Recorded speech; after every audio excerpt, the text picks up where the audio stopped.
Welcome to episode 8 in August, when I reflect on my habit to know who I am. August's habit is knowing who we are and what we value in life. August's color is thoughtful blue.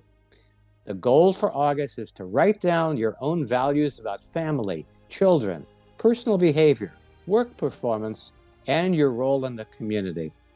Always remember that a congruent life weaves the ideal and the real deal. Know thyself.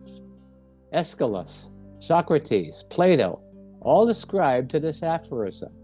The month of August, when many in the Northern Hemisphere celebrate summer and timeless vacation time, what better time for self-reflection? Know thyself, know who you are. It can also apply to your purposes, your talents, your aspirations, and even your limitations. Without acknowledging and appreciating those limitations, we set ourselves up for disappointment and sometimes tragedy. And, for our purposes, the most important thing to know about who we are is that as part of the oneness, we are each an agent of universal love. August is the month to open our agency so that we're better prepared for September, when the habit is to do your best. Hi, I'm Steve Bhaerman, and welcome to August, the 8th month of the year, when we focus on knowing who we are.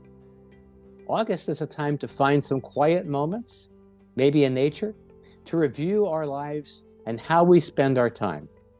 Do we see ourselves not at the center of life, but as a contextual and contributing member of a larger community? Are we spending our time on the things that matter to us, our family, our purpose, our health, and our happiness? Are you walking your own talk or the talks of those around you? What kind of memories are you making out of your own moments? Who are you? How are you different from a year ago? Reflect on your priorities, your direction, and your values. Do you allocate time to support what's important to you? Well, as you learned in our introductory episode to the 12 Habits as the path to mutual enlightenment, this path is a new way to actually put our desire for unity consciousness and intentional evolution into real practices. We can grow spiritually while at the same time practicing these habits in real life, achieving what Bruce Lipton would call heaven on earth, which is why he endorses the 12 Habits path to unity. Remember, the best way to get to heaven is to start there, and practicing these habits gives us a head start and a heart start. These habits are the most enjoyable way the Swami and I have found to be able to put evolution into practice, and all doing it together in a coherent, month-by-month fashion. So now I'd like to introduce my cohort in this webinar, the creator of the 12 Habits Path to Unity, Elaine Parke. Welcome, Elaine. Thank you, Steve. I'm glad to be with you, and I really enjoyed the introduction you gave to this month's habit, Know Who You Are. Thanks. Elaine, why don't you tell us about Thoughtful Blue and why you chose August as the month to know who you are? Well, remember the habits for the months were chosen by an earnest, loving group of people in a little town in Western Pennsylvania many years ago.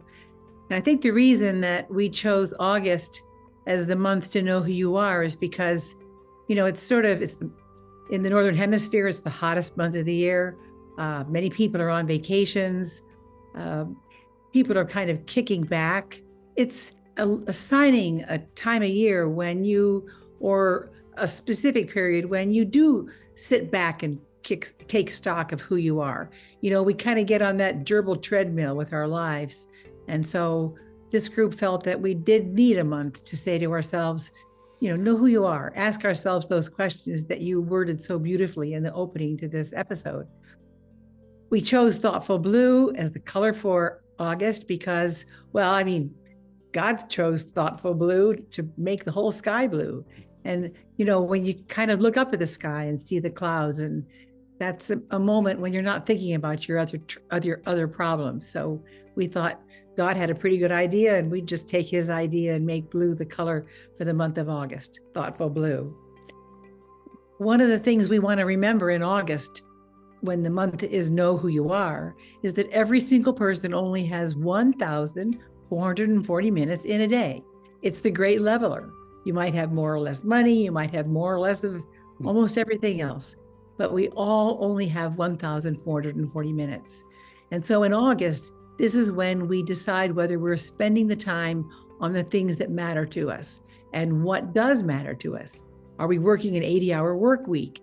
When if we answered that question with the answer, my family is the most important thing, then perhaps it's time to take another look at how you're spending your time and how you are living a day, either in concert with or in discord with who it is that you want to be in life. Elaine, I really love your point about the great leveler, 1,440 minutes a day.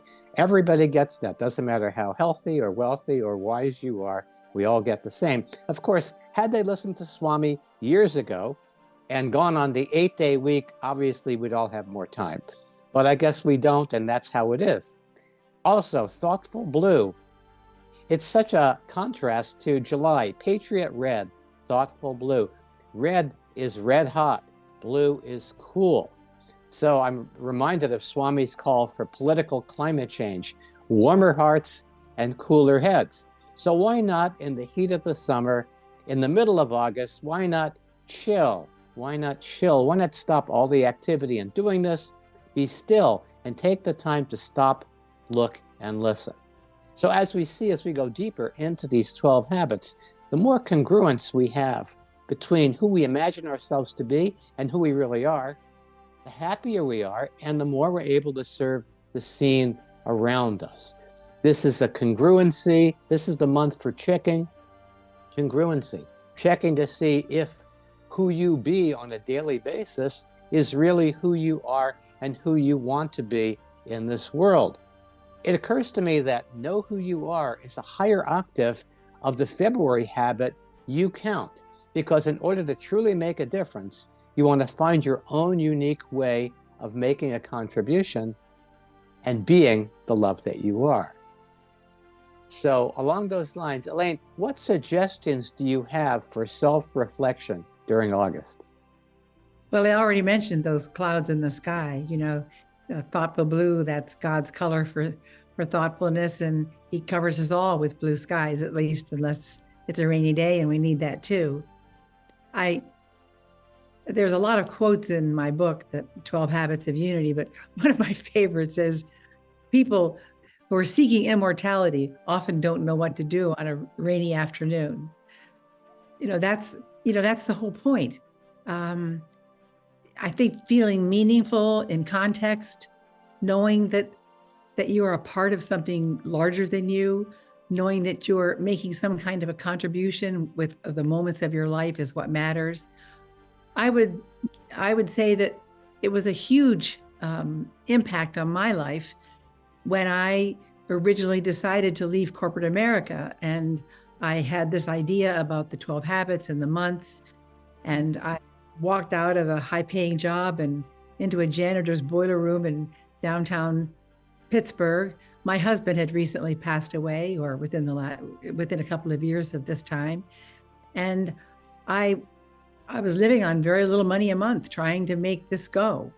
I was calling on foundations and Blue Cross Blue Shield and people, all the foundations in Pittsburgh, explaining to them that I had this idea that we could use these months of the year and we could build character, we could build community, we could build some civility, but it was just an idea. And during this time, finally I got very, very discouraged. And I was part of a Bible study. And so that evening at the Bible study, I shared with the other people there how discouraged I was. It had already been a couple of years. I'd been living on very little money and just knocking on doors every day in Pittsburgh, trying to get someone to back the idea. And so finally, at the end of the Bible study, they agreed to say a prayer all together around me. So the group gathered around me in this room, and I think it was in the Catholic Services Building in Pittsburgh, and started praying that my prayer would be heard, and that somehow an answer would come along to my prayer, and someone would give me a chance to start the project. And as this was going on, all of a sudden I was filled with this like huge energy, like a giant explosion went off inside of me. And I was I was literally thrown forward. And so all the people who were standing around me in a group with their hands on me, they were actually knocked to the floor. And this energy within me so much that I couldn't actually close my eyes. You know, my eyes were wide. The energy was coming out of my eyes. And finally, as I settled down and apologized to the people I knocked over, I I felt that something was different. So I went back to my little janitor's boiler room apartment in Pittsburgh and started my next week. And all of a sudden, the phone rang, and it was a call from Blue Cross Blue Shield. And the head of community affairs had been called on by one of his friends who had just been asked to become the principal of one of the worst performing middle schools in the entire state of Pennsylvania. And so the man from Blue Cross, his name was Aaron Walton, he said, Elaine, you've been calling on me for like 2 years. He said, you think that you know how to help people help uplift kids and give them better character and make things better with people. He said, I want you to go home, figure out what you're going to do, tell me how much it's going to cost, and go do it in Aliquippa Middle School. So I did. And I met a lifelong friend, Melvin Steels, and his wife, Adrena. Actually, Melvin's letter about my experience in his school is in the foreword of the book. Within months, they no longer needed police in the hallways. For the first time, there were 39 kids on honor roll. The statistics are just absolutely amazing. We got called, we actually applied for the Pennsylvania Youth Violence Free Award, and we won that award. So at the end of the second year with the project in that school, the principal and the number of the students and I went to the governor's mansion in Harrisburg, Pennsylvania, and received the Violence Free Youth Award. Actually, we received it 2 years in a row. So I had always been a business person, and the stepping out of being a business person and into the life of service that I absolutely knew I had to do was a matter of hanging on to knowing who I really was and what God meant for me to be. And it's just a great example. And it stayed with me the rest of my life. I will never forget those days. So 20 years later, here I am with all of you, grateful that God gave me a chance to find my purpose. Wow, Elaine, that's amazing. We're sitting here in conversation, you and I, and the folks are watching this because you know who you are, because you got struck by enlightening and you went with it. I love the sense of humor that the universe has. When I heard you talk about the Aliquippa school, I kept thinking, yes, you will equip a school. You will equip a school with a tool that they haven't had and they can really benefit from. So yes, I think that's perfect. I've been fortunate myself, and I think that a lot of the people I know who've been able to get through some of the muck and mire to actually come closer to do their purpose discovered at a fairly early age, like I did, that I was different and wasn't likely to follow the manual, so to speak, in choosing a path. And my wife Trudy and I, very interesting, we didn't know each other at the time. She was graduating high school, I was graduating college. And at the same time, I broke up with my college girlfriend, and she broke up with her high school boyfriend for the same reason, that we were looking at these people and recognizing that they were choosing a much more conventional path in life than we wanted to choose. And even though, speaking for myself, I had no idea where I was going to go, I had a good idea about where I wasn't going to go, and that is into the structured, linear life that everybody else was living. And a lot of the people that I know in life who have gone further and accomplished things that are kind of outside the box always had that sense of destiny and being different, and they've made their decisions based on that. So one of the reasons, Elaine, why I think you're a magnet for attracting people and projects is because people know that you're authentic, and they know that they can support you that you're never going to give up this mission, that you're always going to have it, that you're always going to keep it because it's an intrinsic part of who you are.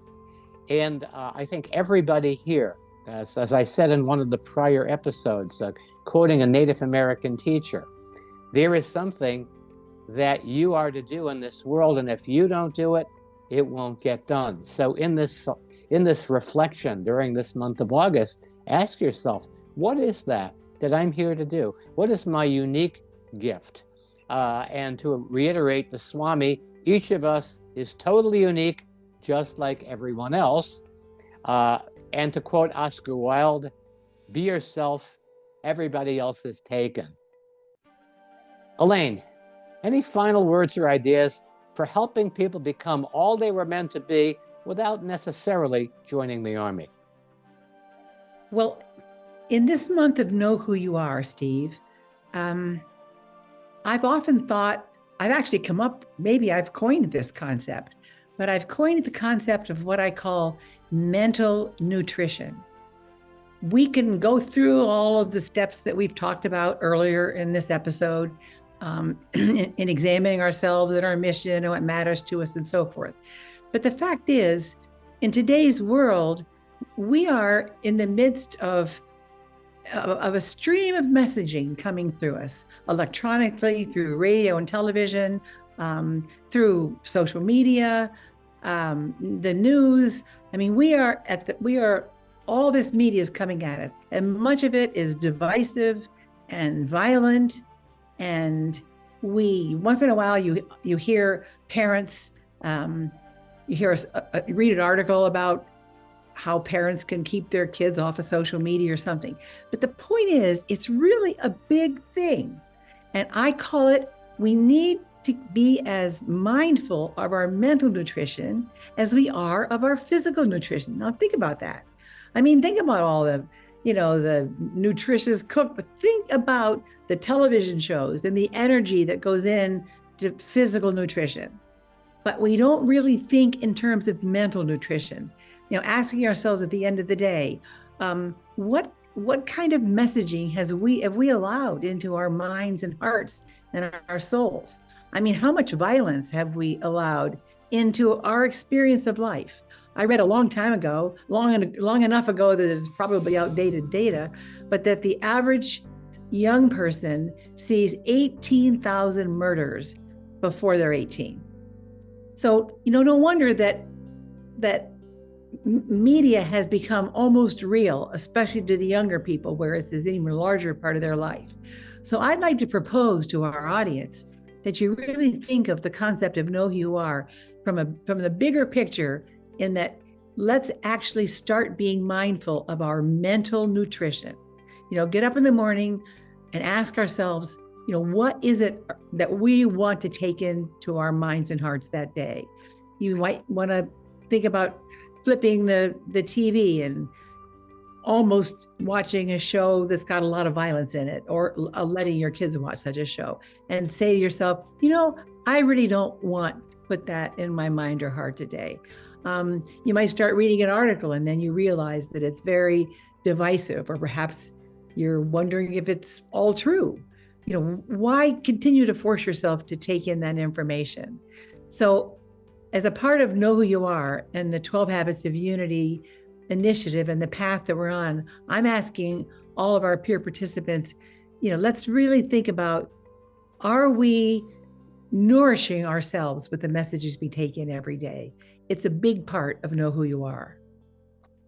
Really some excellent points, Elaine.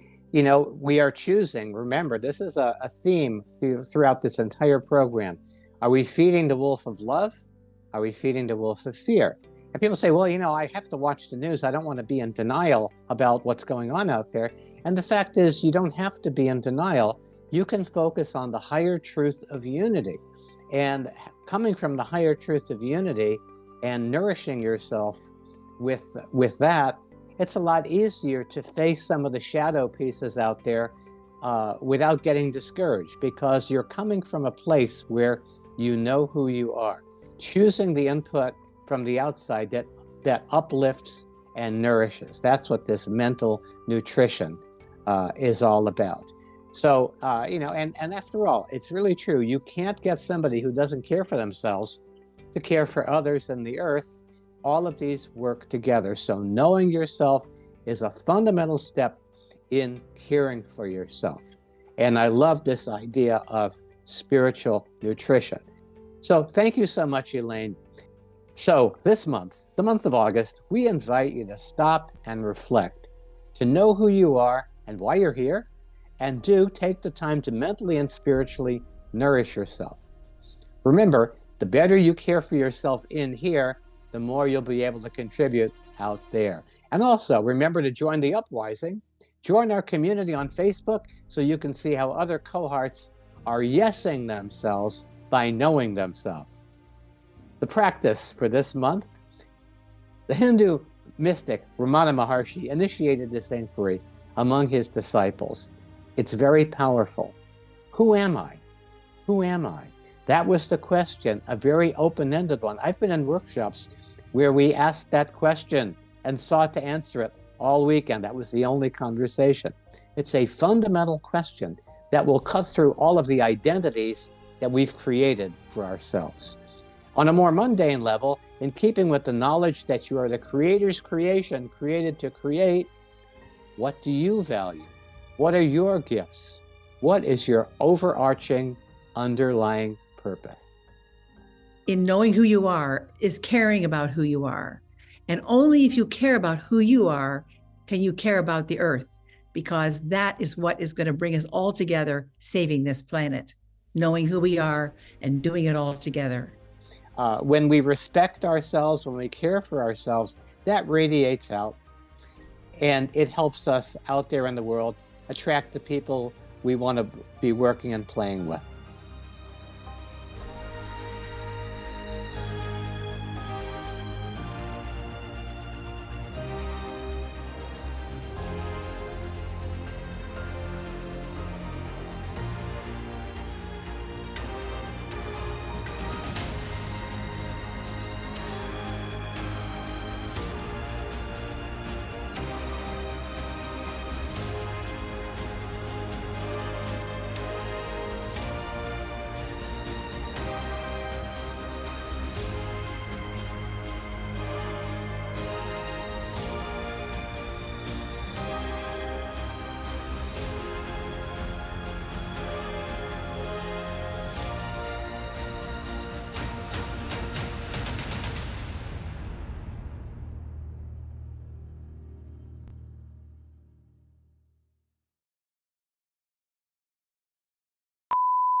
Okay, Steve, I'd like you to just give me the one sentence about breaking up, since you had gender mismatches in that line and kind of Oh yeah, gobbled it.